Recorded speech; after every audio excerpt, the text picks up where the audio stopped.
दोस्तों आज हम बनाने जा रहे हैं जिमीकंद की सब्जी। ये खाने में बहुत ही टेस्टी होती है दोस्तों, और इसके बहुत सारे फायदे हैं। ये डाइजेशन के लिए बहुत अच्छी होती है, और जैसे कि बच्चों के लिए या बड़ों के लिए भी, जब उनके कफ हो जाता है, उनकी छाती में जो बलगम बैठ जाती है, तो उस कंजेशन को ये क्लीन करने में, उस बलगम को पिघलाने में ये बहुत काम आती है।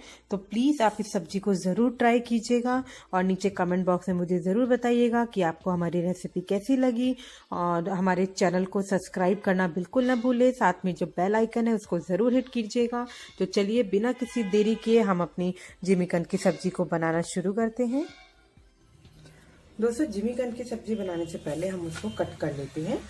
और सबसे पहले आप अपने हाथों में सरसों का तेल लगा लीजिए, क्योंकि कई बार होता है कि लोगों के हाथ में उसको खुजली होती है, तो ये दिखने में बहुत लगता है कि बहुत हार्ड स्किन होगी, लेकिन आप देख सकते हैं कितना इजीली ये इस तरीके से इसकी स्किन निकल जाती है। तो हम अपने जिमीकंद को इसी तरीके से इसकी सारी जितनी भी स्किन है इसको रिमूव कर लेते हैं। ये देखिए दोस्तों, हमने इसको कट कर लिया है। आप चाहें तो इसको अरबी की तरह इसको उबाल करके तब भी इसके छिलके उतार सकते हैं। तो अब हम इसको कट कर लेते हैं। ये हमने एक चाकू लेके इस तरीके से इसको हल्का सा प्रेशर देना है, ज्यादा प्रेशर नहीं। ये देखिए ये कट हो गया कितना इजीली। इस तरीके से जिस भी साइज में, जितना अगर आपको पतला पसंद है तो उस साइज में आप इसको इस तरीके से कट कर सकते हैं। दोस्तों हमने जिमीकंद को इतने छोटे टुकड़ों में कट कर लिया है, आप देख सकते हैं। तो आप अपने हिसाब से जितना आपको पसंद है आप कर लीजिएगा कट।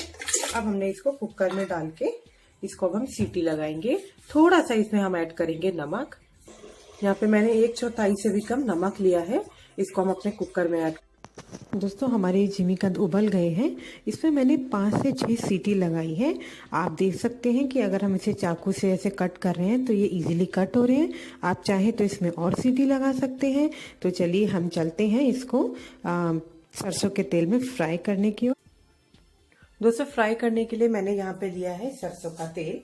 आप सरसों के तेल में ही इसको बनाइएगा, ज़्यादा अच्छा टेस्ट आता है। तो अब हम इसे एक करके इसमें फ्राई करने के लिए रख देते हैं। लाइट ब्राउन फ्राई होने तक हम इसको फ्राई करेंगे।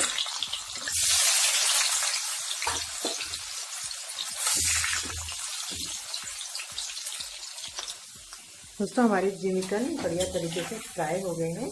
अब हम इन्हें निकाल लेते हैं एक प्लेट में, और इसी तेल के अंदर हम इस सब्जी को बनाएंगे।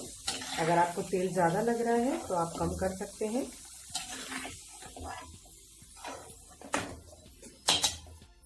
दोस्तों इसी के अंदर हमने एक तेज पत्ते को तोड़ के डाल दिया है। अब इसमें डालूंगी 1/4 टीस्पून हींग, और ये यहाँ पे मैंने 1 टीस्पून जीरा लिया है। जीरा हमारा अच्छे से ब्राउन हो गया है।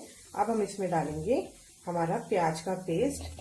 मैंने यहाँ पे 3 प्याज का पेस्ट बना लिया है।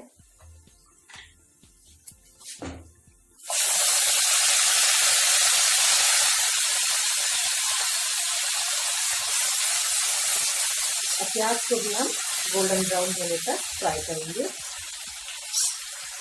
दोस्तों ये प्याज हमारी लाइट गोल्डन हो गई है। अब हम इसमें ऐड करेंगे, मैंने यहाँ पे हाफ टेबल स्पून मैंने यहाँ पे लहसुन अदरक का पेस्ट लिया है। अब लहसुन अदरक और प्याज जो है हमारे एक साथ ब्राउन हो जाएंगे। दोस्तों आप देख सकते हैं जो तेल जो पी लिया है, पर जैसे जैसे प्याज भूनती शुरू होएगी वो अपने आप तेल छोड़ना शुरू कर देगी। तो इसमें आपको वरी होने की कोई भी ज़रूरत नहीं है। तो मैंने गैस को हमारे धीमा कर दिया है। इसके बाद अगर आपकी प्याज हल्की सी जलने लगती है तो आप इसमें थोड़ा सा पानी भी मिला सकते हैं, क्योंकि हमारी जो प्याज है हल्की हल्की तलवे पे लग रही है। तो बिल्कुल थोड़ा सा मैंने यहाँ पे पानी मिलाया है। इससे ये हमारे प्याज को गलाने में भी और फ्राई करने दोनों में हेल्प करेगा। तो 2 से 3 मिनट तक हम अपने प्याज और लहसुन अदरक के पेस्ट को भूनते हैं। दोस्तों ये प्याज लहसुन अदरक हमारे अच्छे से फ्राई हो गए हैं। अब हम इसमें ऐड करेंगे ये 2 टमाटरों की मैंने प्यूरी बना ली थी।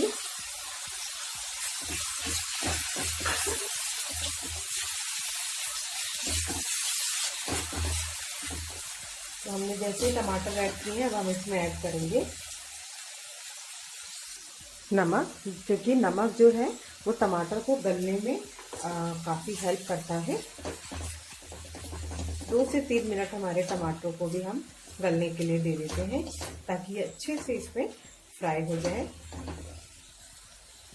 दोस्तों हमारा टमाटर भी अच्छे से हो गया है, आप देख सकते हैं तेल छोड़ दिया है।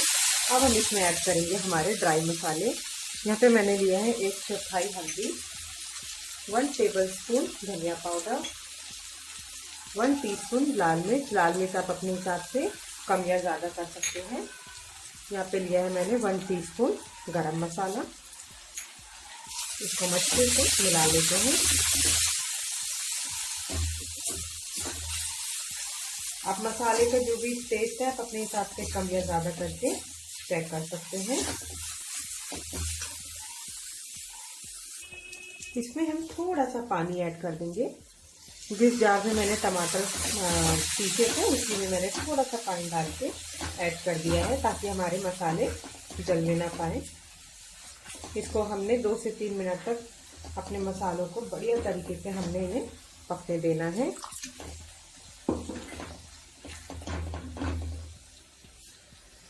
दोस्तों हमारे मसाले बढ़िया तरीके से फ्राई हो गए हैं, तेल अच्छे से उन्होंने छोड़ दिया है। अब मैंने यहाँ पे लिया है 2 टेबलस्पून दही। जो हमारी दही है वो ऑलरेडी खट्टी है। अगर आपकी दही ज़्यादा खट्टी नहीं है तो आप इसमें थोड़ा अमचूर पाउडर मिला सकते हैं। और दही मिलाते टाइम आपकी जो गैस की फ्लेम है वो एकदम हाई फ्लेम पे होना चाहिए, वरना जो दही है हमारी वो फट जाती है।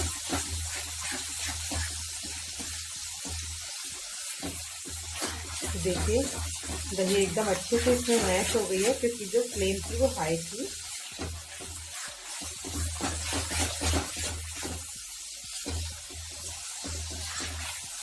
अब हम 1-2 मिनट दही को इसमें अच्छे से पकने देते हैं।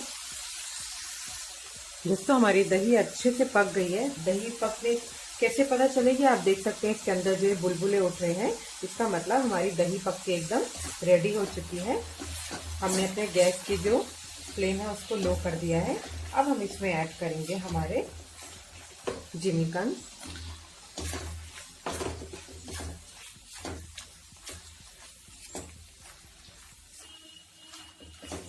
इसको अब हम कम से कम 3 से 4 मिनट तक अच्छे से इसको हम हमारे जो मसाला है इसमें फ्राई होने के लिए रख देंगे, ताकि जितना भी जो मसाला है ये अच्छे से इसमें फ्राई हो जाए। हमने इसमें ढक्कन लगा दिया है और जो गैस की फ्लेम है मैंने लो कर रखी है। अगर आपकी गैस की फ्लेम मीडियम है तो आप उसे बीच बीच में ज़रूर चलाते रहिए। दोस्तों हमारी सब्जी अच्छे से इसमें फ्राई हो चुकी है। अब हम इसमें ऐड करते हैं पानी। पानी की क्वांटिटी आप अपने हिसाब से कम या ज़्यादा रख सकते हैं।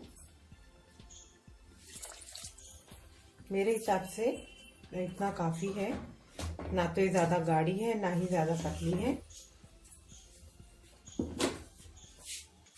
अब मैं इसमें ऐड करूँगी 1 टीस्पून कसूरी मेथी। कसूरी मेथी जो है वो इसमें बहुत ही अच्छी खुशबू और टेस्ट लेकर के आएगी। और इसके साथ साथ हम डाल देते हैं इसमें बारीक कटा हुआ हमारा हरा धनिया। और अब हम इसको ढक के 1 से 2 मिनट, ज़्यादा नहीं, सिर्फ 1 से 2 मिनट तक और अच्छे से इसमें उबाल आने देते हैं, ताकि कसूरी मेथी का जो खुशबू है, जो टेस्ट है, वो अच्छे से हमारे मसालों के अंदर, हमारी सब्जी के अंदर अच्छे से ऐड हो जाए। दोस्तों हमारी सब्जी में बढ़िया सा उबाल आ गया है। हम अपने गैस को करते हैं बंद और इसको करते हैं गर्मा गर्म सर्व। आप चाहे तो रोटी, चावल, पराठा, जिसके साथ भी आप पसंद करते हैं इसको सर्व कीजिए। तो चलिए हम इसकी प्लेटिंग करते हैं।